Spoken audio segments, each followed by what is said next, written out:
Salut les amoureux du ballon rond, on commence cette revue de presse en France avec la courte mais décevante défaite du RC Lens sur la pelouse du PSV Eindhoven 1-0. Comme le placard de la Voix du Nord ce matin, face à Eindhoven, Lens s'incline et cède la deuxième place. Pour l'équipe, c'est une défaite qui complique tout, battue dans tous les compartiments du jeu au Philips Stadion. Les Lensois n'ont pas existé, les voilà troisième de leur groupe alors que se profile le déplacement à Arsenal. Aux Pays-Bas, Telesport est ravi d'avoir brisé la malédiction. Luc de Jong offre enfin au PSG une nouvelle victoire en Ligue des Champions après 8 ans d'absence.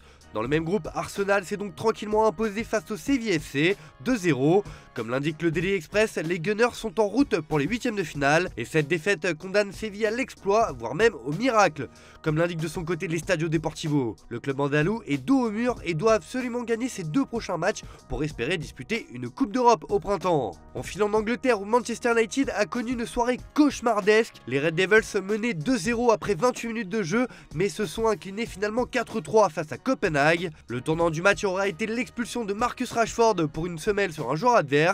Un fait de match qui a fait sortir de ses gonds Eric Ten Hag, le coach mancunien. C'est ce qu'annonce The Guardian ce matin sur sa une. Ten Hag se déchaîne contre l'arbitre. Le manager a explosé après le carton rouge reçu. Pour lui, il n'était pas justifié. Pour le Daily Express, c'était de la maladresse à Copenhague. Les espoirs de Manchester United s'envolent après l'expulsion de Rashford, juge le quotidien. Le Daily Mail aussi met en avant le tacle de Rashford. Le carton rouge de Marcus transforme la soirée de Manchester en cauchemar. Les Red Devils sont mal embarqués dans leur groupe et pointent à la 4ème place avec seulement 3 points au compteur. On file en Espagne où le Real Madrid a déroulé face au SC Braga 3-0. Une nouvelle victoire pour les merengues qui permet de dire à Marca ce matin que ce club est unique en Europe. Madrid étant le record des matchs de groupe remportés en Ligue des Champions, 32 sur 32. Les 3 de devant ont marqué, Brahim, Vinicius et Rodrigo, alors qu'ils étaient très attendus. Lounil, entré en jeu à la dernière minute en raison de la blessure de Kepa, a arrêté un penalty à 0-0. Pour As, tout le monde est heureux, un Madrid sans Bellingham qui ravit le Bernabéu et se qualifie pour les huitièmes de finale. Brahim marque et sort sous les applaudissements. Rodrigo, meilleur joueur du match, sourit et marque à nouveau. Vinicius monte en puissance. Lounil arrête un penalty. Une soirée parfaite pour les merengues donc. L'autre bonne nouvelle pour les clubs de Liga, c'est la victoire de la Real Sociedad à domicile 3-1 face à Benfica. L'édition basque de Mundo Deportivo se réjouit de la qualification du club et parle d'un tsunami réel. Pour Abola, Benfica est éliminé de la Ligue des Champions, Braga dans le brouillard, après de lourdes défaites en Espagne pour les deux clubs portugais. On va faire un tour en Allemagne où le Bayern Munich s'est imposé 2-1 à domicile contre Galatasaray et les Bavarois peuvent remercier leur serial buteur Harry Kane, auteur d'un doublé. Pour la Bundesliga de Munich, il faut toujours croire en Kane. Grâce à l'attaquant anglais, le Bayern s'assure une nouvelle fois la première place du groupe. Pour le top transfert, il s'agit des 18e et 19 buts sous le maillot munichois. C'est un début de saison de rêve pour lui. Dans ses pages intérieures, Bild estime que Kane fait sauter le verrou Galatasaray. L'anglais est dans une forme étincelante et s'est parfaitement adapté à sa nouvelle équipe. C'est tout le club du Bayern qui se réjouit d'avoir dans ses rangs un tel attaquant. De son côté, Photomatch revient sur la défaite du club stambouliote et met en exergue l'arbitrage controversé selon le média turc.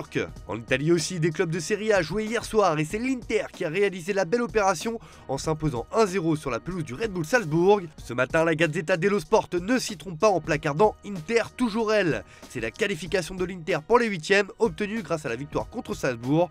Les Nerazzurri peuvent remercier leur buteur Lautaro Martinez. L'Argentin entre et marque son 14e but de la saison sur un penalty, indique le journal Papyrose. Pour le Corriere dello Sport, c'est un taureau à l'état pur avec ses 14 buts en 15 matchs. Le journal met aussi en avant le match nul du Napoli contre l'Union Berlin, un partout. Le Napoli floppe encore, Garcia fait du surplace, De Laurentiis est irrité, rapporte le quotidien. Allez, on termine ce tour de la presse en Espagne où la défaite du FC Barcelone contre le Shakhtar mardi soir 1-0 fait encore couler beaucoup d'encre. Et l'homme au centre des critiques, c'est l'entraîneur Blaugrana. Mais pour Sport, Xavi n'est pas touché.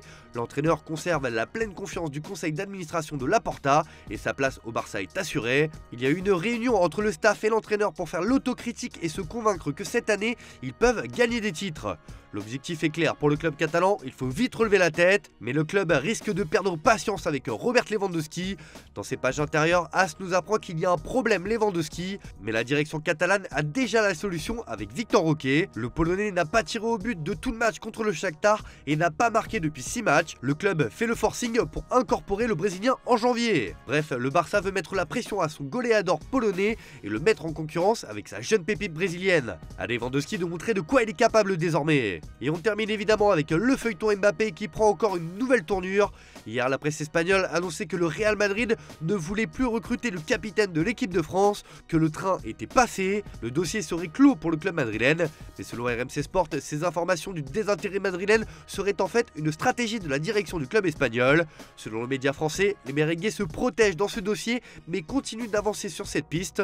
En effet, la Casablanca fait délibérément fuiter ce type d'informations pour préserver son image. Si Kylian Mbappé ne venait encore une fois pas cet été, le but est de prendre ses distances avec le capitaine des Bleus pour ne pas trop faire espérer les supporters. Le club au 14e ne veut pas donner l'impression de courir derrière Kylian Mbappé, mais le Real Madrid, par l'intermédiaire de Florentino Pérez, laisse bien la porte ouverte à KM7. Et le club espagnol, à travers cette fuite d'informations, fait comprendre au joueur qu'il devra faire un pas en avant de lui-même pour signer au Real. Le plan des merengues semble parfait.